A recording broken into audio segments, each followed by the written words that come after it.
Ya, akhir-akhir ini saya merasa prihatin dengan adanya beberapa habaib yang tersandung kasus hukum yang oleh sebagian kita disebut dengan istilah kriminalisasi.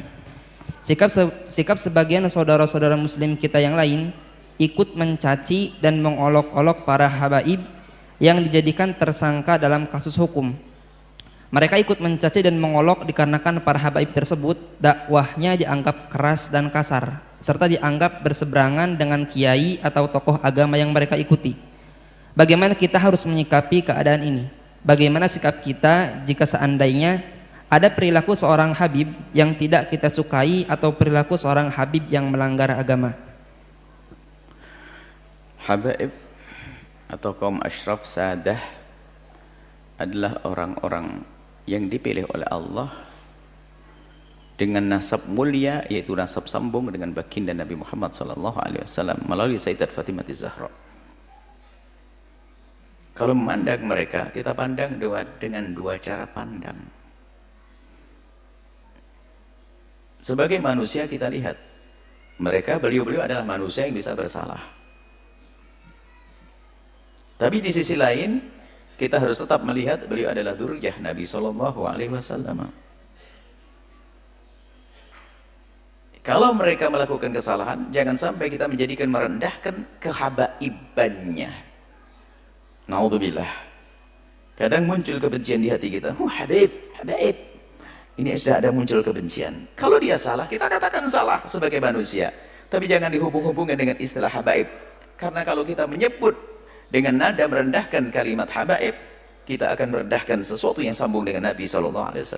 Kita tegur dia salah, tapi nggak usah karena habaibnya tuh habaib, nggak usah seperti itu. Seperti ada kebencian di hati kita dengan ahli bait Nabi, hati-hati, Nabi tidak akan menengok kita, tidak akan melihat kita. Kalau beliau bersalah, tentu kita wajib mengingatkan. Bahkan kewajiban kita mengingatkan beliau lebih daripada kita mengingatkan yang lainnya. Kenapa? Karena kita mengambil hidayah daripada kakek beliau. Kenapa di saat cucu baginda Nabi melakukan salah kok kita diam-diam saja? Tapi jangan sampai kita mencaci, mengolok, merendahkan karena dia habaib. Awas, hati-hati itu. Pandang dia salah kita ingatkan. Kalau kesalahannya jangan ditiru, jelas itu. Tapi jangan sampai ada kesan habib tuh. Akhirnya kita merendahkan nasab mulia baginda Nabi SAW. Saat itu kita akan runtuh menjadi rendah. Pandang dengan dua cara pandang. Jika salah dia manusia, sesuai dengan prosedur bagaimana meluruskan kesalahan yang benar. Tentunya bukan dengan bermacam caci maki dan sebagainya. Kemudian jangan dihubung-hubungkan dengan masalah nasab tadi. Nasab mulia itu pilihan dari Allah. Nggak bisa, orang minta pun nggak bisa dapat.